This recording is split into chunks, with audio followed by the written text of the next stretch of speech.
যাচ্ছে সুডো আওয়ামী লীগেররা কয়দিন আগেও জেল খাইটে আসছে, আইসা এখন আবার প্রতিদিন নতুন করে বিএনপির ভান্দইরা বাপরে সব ইউনুসের দোষ।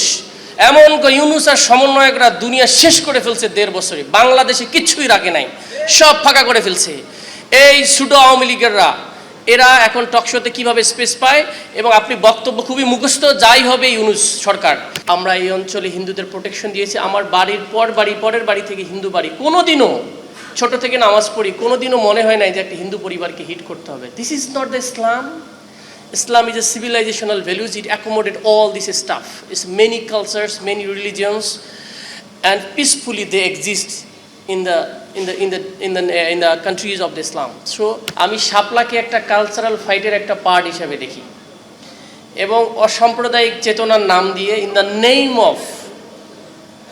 in the name of liberation of spirit, যেটা আসলে স্বাধীনতার চেতনা ছিল না, সেটাকে বানিয়ে নতুন একটা মুজিবিজমের বাংলাদেশের কালচারাল ফাইট দিয়ে এই অঞ্চলের মুসলমানদের যা আপব্রিঙ্গিং সেটাকে কিভাবে ঠেকানো যায়, সেটাকে কিভাবে ডিসহিউম্যান করে উন্মানুষ করে বানানো যায়, সেই প্রজেক্টের একটা বিস্ফোরণ ছিল আমার কাছে মনে হয় এই শাপলাকে দমন করার জন্য।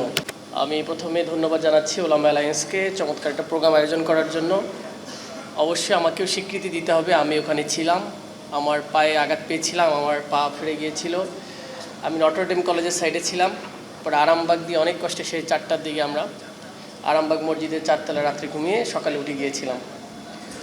তো আমার কাছে আজকে 12, 13, 14 বছর পর এসে যে জিনিসটা হয়েছে, এইটার মোদ্দা বিষয় হচ্ছে কালচারাল ফাইট ছিল। এটা আমাদের বাংলাদেশের একটা চমৎকার বই লিখেছেন মাহমুদুর রহমান সাহেব, দ্য স্ট্রাগল ফর বেঙ্গলি মুসলিম। মানে বেঙ্গলি মুসলমানরা তাদের নিজস্ব কালচারাল ফাইটটা স্টিল গুইং অন। তারা যেভাবে বাঁচতে চায় তাদের কালচার নিয়ে, তাকে সেভাবে করতে দেওয়া হয় না, নানা রকমভাবে চেকিং করে তাকে রাখা হয়।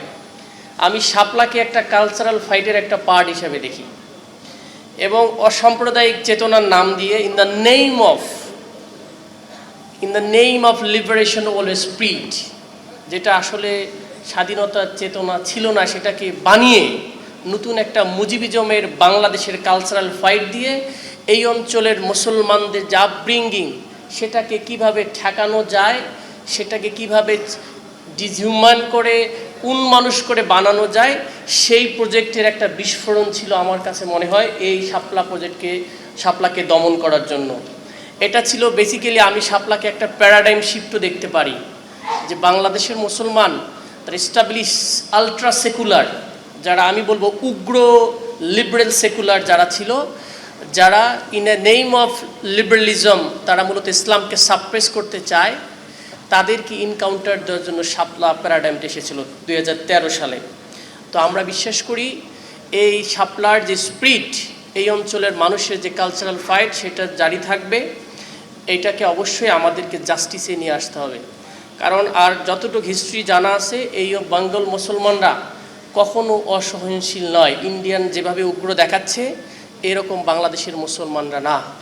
বাংলাদেশের মুসলমানরা আমরা মন্দির পাহারা দিয়েছি, আমরা এই অঞ্চলে হিন্দুদের প্রোটেকশন দিয়েছি, আমার বাড়ির পর বাড়ি, পরের বাড়ি থেকে হিন্দু বাড়ি, কোনোদিনও ছোট থেকে নামাজ পড়ি, কোনোদিনও মনে হয় নাই যে একটা হিন্দু পরিবারকে হিট করতে হবে। This is not the Islam. Islam is a civilizational values. It accommodate all this stuff. It's many cultures, many religions, and peacefully they exist in the countries of the Islam. So সুতরাং এইভাবে ইসলামকে taking করা হয় না, বরং বিশ্ব cultural হেজুমোনিয়াল পার্টগুলা আমাদের এখানে ব্রাহ্মণ্যবাদের মাধ্যমে বাংলাদেশে তারা কিভাবে এখানে ডমিনেট করবে, কারা কারা তাদের জন্য পাওয়ার থ্রেট হবে, এই মুসলমানদেরকে এক্সিকিউট দমন করার জন্য নানা টেকিং করা হয়। সুতরাং আজকের এই সেমিনার থেকে আমার দাবি, আমাদের এই ফাইটটা এখনও এস্টাবলিশ হয় নাই, এর কারণ আমাদের এই বেঙ্গলি মুসলিম কালচারটা এখনও সোসাইটিতে এস্টাবলিশ হয় নাই, বরং একটা name of Bengali nationalism, Bengali culture আমাদেরকে একটা সাপ্রেস করা হয়েছে। আমার বিশ্বাস এখানকার স্কলাররা এটা ডিফাইন করবেন আমাদের বাঙালি মুসলমানদের কালচারাল যিনি ফাইটটাকে কীভাবে চালু রাখা যায়। শেষ করব, এই টক শোতে ইদানিং দেখা যাচ্ছে সুডো আওয়ামী লীগেররা কয়দিন আগেও জেল খাইটে আসছে, আইসা এখন আবার প্রতিদিন নতুন করে বিএনপির ভান্দইরা বাপরে সব ইউনুসের দোষ। এমন ইউনূস আর সমন্বয়করা দুনিয়া শেষ করে ফেলছে 1.5 বছরে, বাংলাদেশে কিচ্ছুই রাখে নাই, সব ফাঁকা করে ফেলছে।